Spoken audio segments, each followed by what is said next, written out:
Hello guys, you're welcome to this class. Last class we talked about mask and we really gone very deep into how you draw with Moho. So today we're going to have a look at the interpolation tools and focus more on the animation tools in Moho. So let's have a look at the different kinds of interpolation in Moho. I'm going to quickly demonstrate by using two circles. I'll make a new layer and I'll draw another circle here. Okay, so let us quickly center the origin points of this layer here and same here. Alright, so I'm going to start off by setting a keyframe here, and then at this point this to be here. So you see we have this. I'm going to change the interpolation of this animation to linear. That's how you do it from here. Okay, then the next one, which is this layer, I'm going to come here and then I am going to make a new keyframe, and then at this point we're going to move it here. So now we have two balls. The one on top is using the linear interpolation and the one below is using the smooth interpolation. See this line we have here? This is called the motion path, and this shows us visually where the ball is going to be in every frame. Okay, so you can see the spacing is quite different from this. We have even spacing around.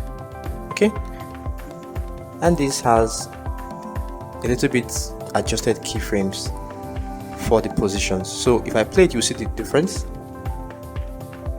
Okay, maybe let's stop the animation at this point. So I'm going to stop it at 25, and then you see this is quite like boring, just moving from left to right, while this has a little bit of interest in motion. It's a bit more realistic or fluid.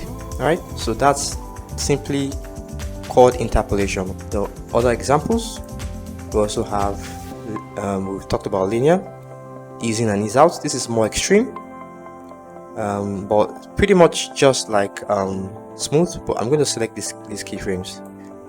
So maybe this from here. So I'll use ease in and ease out. You could see the points are quite close to themselves at the edges. So easing in and easing out, very close together.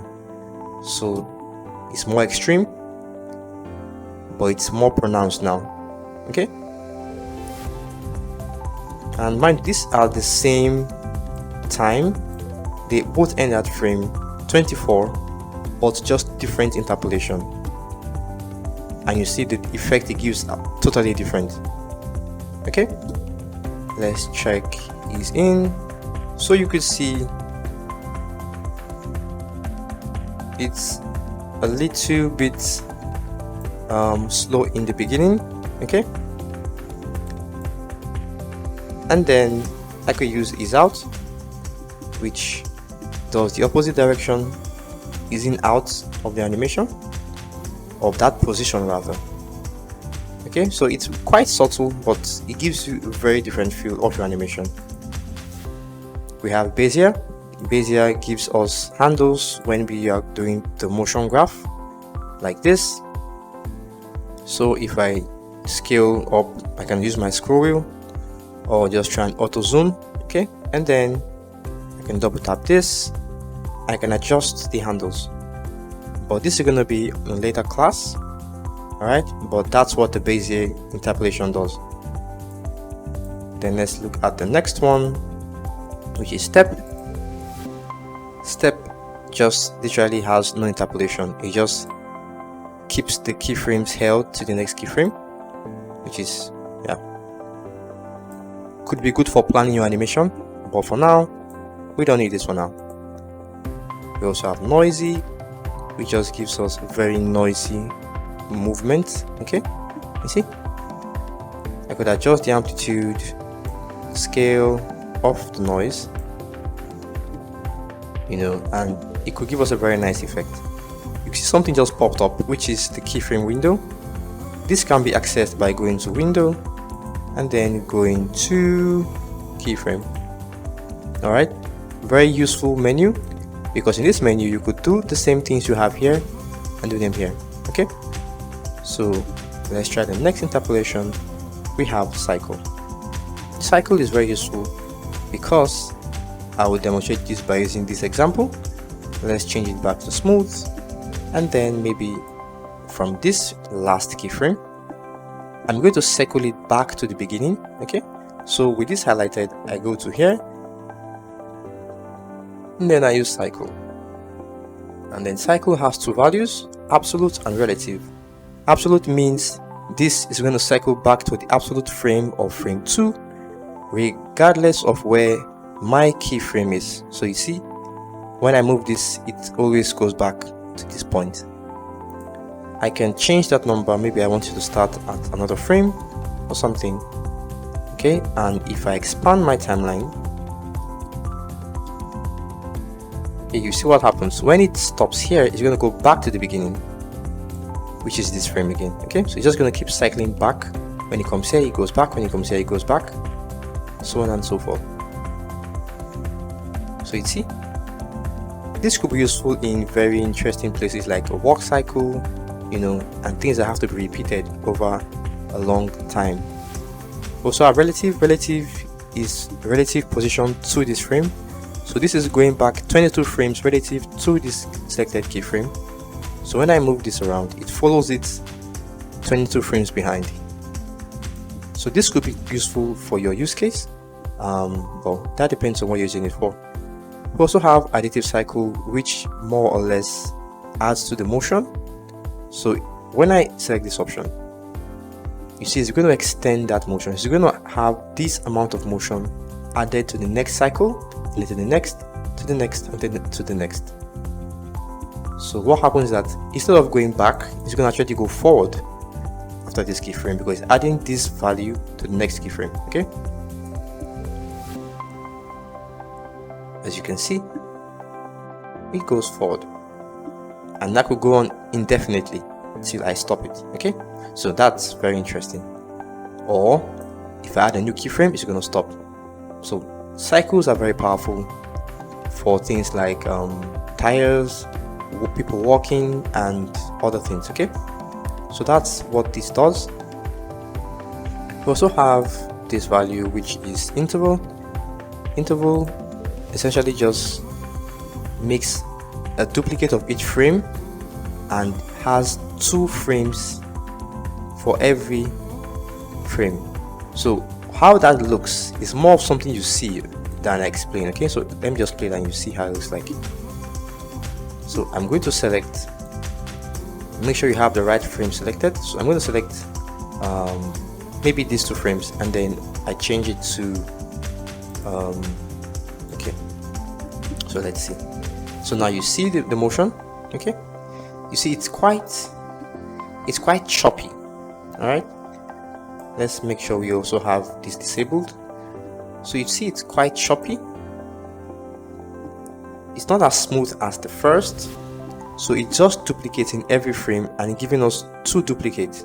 Okay, so it has a certain look, certain style that you might like or not like. Same thing for 3. It has 3 copies of each frame. That's even more choppy, and then the list goes on. Okay, so you could like that or not. So we also have stagger. Stagger gives you just what it says it does. It gives you a stagger animation, so it staggers the keyframes. Okay, so let's go back to the beginning and let's quickly do a demo. Okay, so I am going to delete these frames, and then let's get rid of this layer as well. Let's do a quick demo. All right, so let's say we want to have a ball appear in the scene and then bounce on the ground. Okay, so I think first and foremost I would first have my ball in the right position, and then on frame 1 I'm going to set a keyframe. Maybe the ball is going to be very small. Okay, so I'm going to reduce the size of the ball to be very small, almost invisible. And then maybe at frame 1 it appears, so I'm going to scale it back up. Okay, so now also add keyframe for my translation. Okay, so I'm going to press this. Maybe I want all of this to have, we want it to have some kind of bounce, you know, so I'm going to show you two new interpolation, which is the bounce interpolation. So I'm going to select these keyframes, okay, where the beginning is. I'm going to change it to bounce and then see what happens. It sort of gives us this bouncing effect. Quite cool. Same thing, I can adjust the scale and the amount of the bounce and how many bounces it gives us. I could also change this to elastic. So elastic is quite different. It goes a little bit beyond and then goes back. You just see the slight change in the motion. Okay, and note we only have 2 keyframes. Okay, but with them we have so much fluid animation already by using interpolation. Quite cool. Okay, so I think I like this. So when it does like this, I want this thing to sort of hold. Okay, so we could use this hold feature. So I'll select these 2 keyframes and then I'm going to hold this for several frames. So from these frames it's going to just be stationary. Okay, so you can increase the number of frames that are held. So I'm going to hold this for like, let's say 5 frames. Okay, so it's just going to be stationary here, and then at this point it's going to fall to the ground. So let's drag it down, and here we have that. Okay, so here we have this bounce and fall, bounce and fall. I think the fall is a bit boring, if you don't mind, so I could change this to something else. Maybe let's try the bounce, and let's see what that gives us. Bounce, cool. Sometimes the bounce might look a bit weird because you have very few keyframes. The distance matters, so the more space you give it, the better. Okay, so it has more keyframes to work with. You could also adjust the option of the amount. Maybe we use the scale a bit, or the bounce count. But let's try this and see what that gives us. Bounce. Cool. Maybe let's make this last maybe on this. Alright, so let's see. Bounce. So you see we have a nice ball with just 2 keyframes. Well, now we have 3 actually. 3 keyframes, so we have a very dynamic ball, which is very interesting. Okay, so that's the major things we have to know about interpolation. Quickly, some side tips. When you have a keyframe selected, you can use these options here to change the keyframe that has been selected. So if I want to select this keyframe, for example, I have this selected, and then I could come here and press this, and this moves to the next keyframe in the backward direction and then forward, like so. This is useful when we have like a motion graph and then we have more controls, but that's what this button does. Okay, and then obviously when you are creating new keyframes, all right, very important to take note of this. The interpolation you have here is going to be the default for every new keyframe. Okay, so if I want to have a new keyframe, all right, this is what you're going to actually use. So make sure, all right, make sure before you have a new keyframe, change it to what you want it to be. Smooth, for example, and then I use my keyframe. This is going to be a smooth, but of course you can always change it by just make sure you have the frame selected, and then you change it from here or from here as well.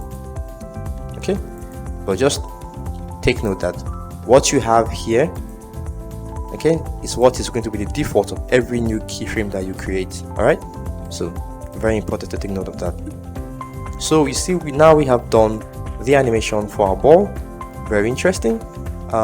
We have nice controls, but we could actually have more controls than this. So you see, we have our ball animation done, but to even have more control of our animation, we have to go to the motion graph and have final control. Okay, so in the next class we are going to talk about the motion graph, so I'll see you then.